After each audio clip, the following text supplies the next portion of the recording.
Hello and welcome to Byju's IAS. Let's get started and look into the first article. The first article is speaking about World Press Freedom Day. This is celebrated every year on 3rd of May to celebrate the achievements of journalism. This happens to be a special day. Why? Because we look at achievements of all the journalists world over, how they have contributed to information dissemination, and how the general public are aware about the intricacies of affairs of the global community. So this is celebrated every year on 3rd of May so that we are able to celebrate what are the key achievements of journalists when it comes to the journalism.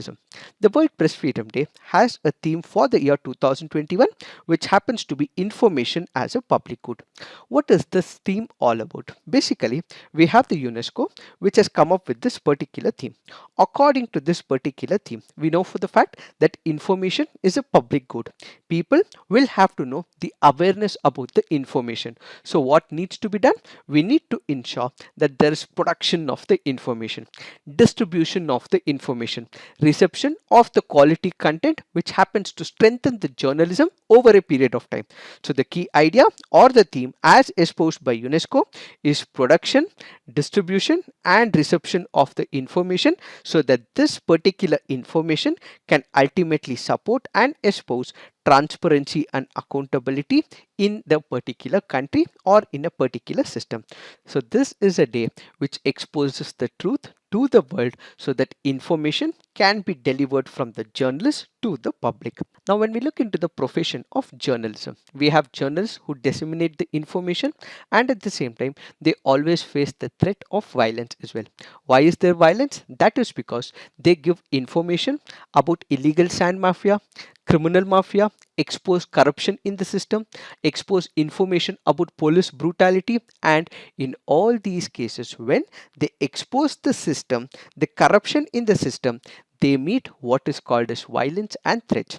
This can be in the form of harassment, this can be in the form of kidnapping, this can be in the form of illegal detainment, physical attacks, and sometimes this has also led to murder as well. So the article here is focusing on all these threats that are being faced by the journalists world over. Now, when we focus on the women journalists, they also face specific dangers and they are more vulnerable to the sexual assault as well. This is where we have one of the reports given by Amnesty, which published a detailed study called as Toxic Twitter, which documented the traumatic experiences of many women on the digital platform. In case there is a woman who's exposed the system, who's exposed corruption in the society, and she's gone ahead and fought the political system in a particular country, there have been exposures of threats of rape, threats of sexual assault to this particular woman as well as the families as well. This is what the Amnesty International has spoken about when it comes to the threats to the journalists in the profession of journalism. So what is the impact? Violence against the members of the press is an attack on the freedom of expression, which is an attack on the democracy. So ultimately, the fundamental rights as espoused under Article 19 is getting violated. Assault against the media professional is suppressing the right to access of information, and ultimately people would not be able to get the information about what is happening in a country or across the global community. In order to overcome this particular issue, the purpose of the World Press Freedom Day is to celebrate the fundamental principles of press freedom, assess the state of press freedom throughout the world, defend the media from attacks on their independence, and also pay tribute to journalists who have lost their lives in the line of duty. So what is the significance of this particular day?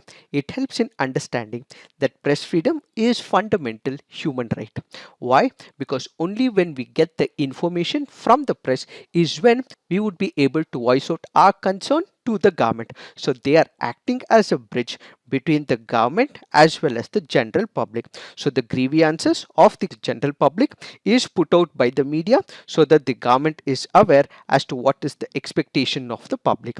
So this World Press Freedom Day is observed as a day to remind the government about the world, about the role journalists plays in providing information even under disastrous circumstances.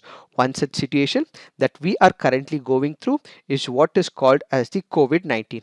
So in the period of COVID-19, it is these journalists who are giving information both to the government as well as to the people. So they are putting their lives at risk, which is why the government needs to understand and ensure the safety and security of the journalists is what is this article all about.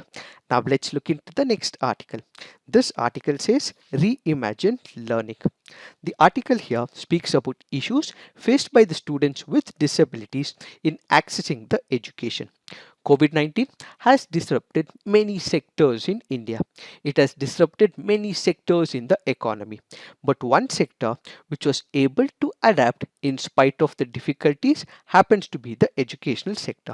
From the physical space in the form of schools and colleges, what we have moved is to the digital space.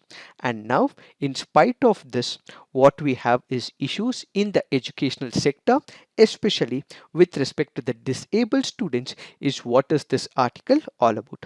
Initially, when we look into the COVID-19, what exactly happened? The students were not able to go to the schools, the physical spaces were completely shut. So what we made is a transition from the physical space to the digital space. But unfortunately, what we currently have is the digital divide. What is this digital divide? One is in terms of internet connectivity, the other is in terms of urban and rural area. Since there are many people who do not have access to the internet, they do not have access to the mobile phones, they are still suffering because they are not able to get all these mobile connectivity and the internet connectivity. So the digital divide exists. In spite of this digital divide, what we were able to do is to provide education to number of people in India. And at the same time, the education sector has been able to move from the physical space to the digital space. But this is not inclusive, says this article. Why is it not inclusive? That is because initially, when we made transition from the physical space to the digital space, guidelines were not given, especially with respect to the disabled community. Tools were not accommodated for the digital education. As a result, it is the visual impaired, hearing impaired, or other specific disability people were the major sufferers. Yes, we did move from the physical to the digital space, but in spite of it, the required guidelines were not issued to these people, and at the same time, the tools that is required for them to visualize, to understand their lessons were not provided. So what are the various challenges? Earlier they had infrastructural dearth. Let's say for example, there is a particular person who is not able to walk, has walking difficulties, he required wheelchairs. But we had infrastructural lacunae when it comes to the physical infrastructure. So who suffered the most? It is the disabled people. And at the same time, now we have moved to the online platforms. But what is the major issue? We do not have the technology and the assistive services that is required for them to actually get all the educational advantages. So what we actually witness is assistive services which are scant in nature. So what is the way forward? When we look into the new education policy, it says that we have to provide barrier-free education which has to be established for all the educationally disabled students. So the new education policy already has ideas to ensure that there is barrier-free access to the education, especially for the disabled children as well as for those who want to educate themselves. But looking into what is happening in the COVID-19 going forward, we have to be ready for such emergencies and exigencies. So learning the lesson from the COVID-19, we have to ensure it is not only on the physical space that barrier-free access is provided to education, but what we have to ensure is barrier-free access even on the digital platform.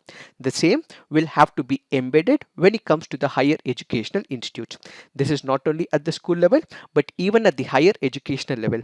What we require is the digital platforms tools and techniques so that this empowers the students overall. Added to this, what we require is an office. This office has to be established in all the higher education institutions as well as the school. What should these do? There should be an officer.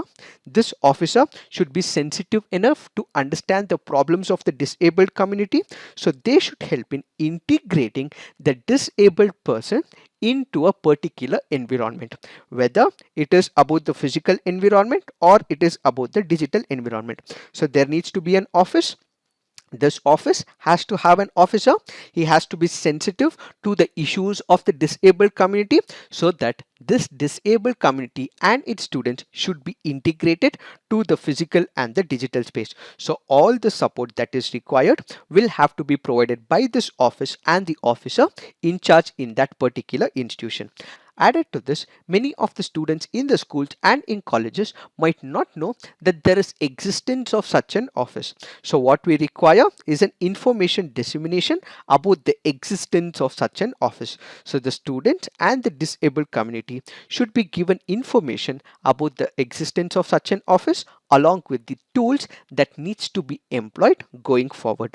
Stigma is a major issue when it comes to the disabled students. So an awareness has to be given going forward so that disabled community do not feel bad about their issue. So going forward, we have to ensure there is certain sensitivity, awareness that is given to the general public so that the stigma attached to the disabled people is completely eliminated. Therefore, what this article currently speaks about is there are disabilities, ones which are visible. There are other disabilities which are not visible as well. Let's say, for example, there might be students who also face autism issue. So it is important to understand that learning differences exist between all types of disabled students, and going forward we have to make a paradigm shift in the treatment of such students so that there is a new educational landscape that is enriched over a period of time. It is this that we have to understand in reference to this article. Now let's look into the next article. This article says happy hypoxemia. A well-known symptom of the COVID-19 is generally low oxygen levels in the body. This obviously leads to what is called as the shortness of the breath. So when there is excessive impact of the COVID-19 virus, it can result in shortness of the breath. There is one of the terms called as hypoxemia. What is this hypoxemia? This is nothing but low oxygen content in the blood. There is another term called as hypoxia, which means low oxygen supply to the bodily tissues. So basically, when a person experiences low oxygen content in the blood, they face what is called as the shortness of the breath. This is what generally happens in COVID-19, but there are certain exceptional situations where a person who is impacted by COVID-19 does not have any issues of shortness of the breath. It happens to be normal. There is no drop as well, but this is not seen on the external front, but this is only seen in the internal front where there is no visible manifestation. That is what is called as happy hypoxemia. What do we mean by it? Let's say, for example, we have what is called as the oxygen saturation. When it comes to the oxygen saturation, generally it is assumed that 95 and above is a safe limit, and anything which is less than 90% is not that good, and the person will be facing what is called as the shortness of the breath. But when it comes to the happy hypoxemia, in general, they do not sense any types of shortness. So as a result, it is assumed it is normal or in fact happy. That is because there is no manifestation, there is no visible representation, there are no experiences that are generally seen when it comes to happy hypoxemia. When it comes to the normal circumstances, what you actually witness is the shortness of the breath. But when it comes to happy hypoxemia, there is internally that the virus is multiplying, but that is not shown externally. That is what is called as happy hypoxemia, where a person tends to breathe normally. What is the impact of it? Such COVID positive patients will feel everything is fine and healthy, but all of a sudden the condition might deteriorate, and this may eventually lead to death as well. If a person knows there is shortness of the breath, he would be able to go to hospital, take all precautionary measures. He can even get admitted in the ICU as well. But during this happy hypoxemia, all these situations that a person usually goes through will not go through, and ultimately there will be a further deterioration all of a sudden, leading to death of that particular patient. It is this that we have to understand in reference to this article. Now let's look into the next article. This article says North Korea says Biden has a hostile policy, warns of response.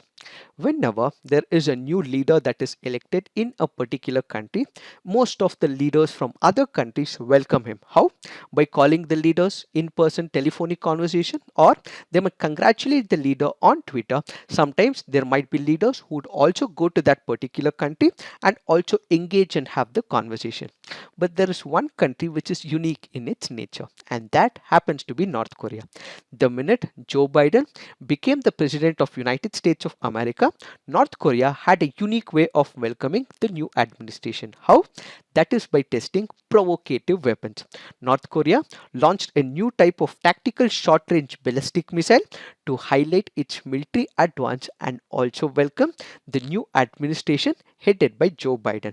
In January 2021, North Korea also unveiled a new type of submarine launched ballistic missile at their military showcasing exercise as well.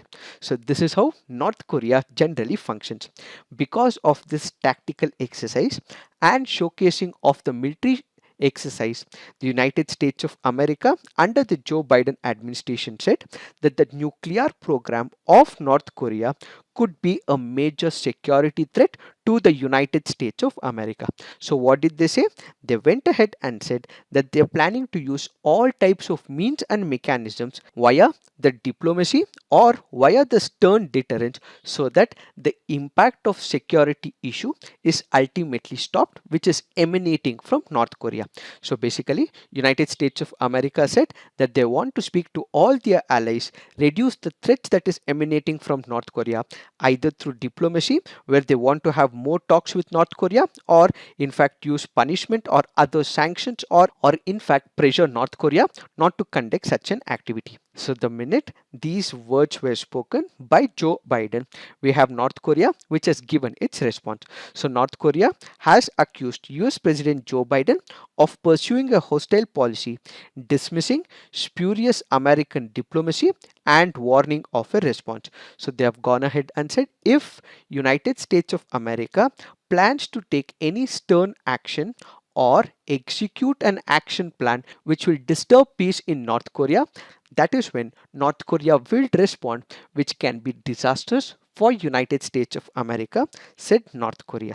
It is this that we have to understand in reference to this article. Now let's look into the mains practice question. Discuss the importance of media in delivering information as a public good and list out the international efforts in defending the media rights. Next question.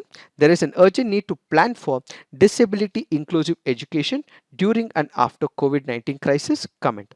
So please write all your answers on the comment section. Peer review. Please do give positive feedbacks to your friends' answers. So this is it for today. Thank you for watching. All the best.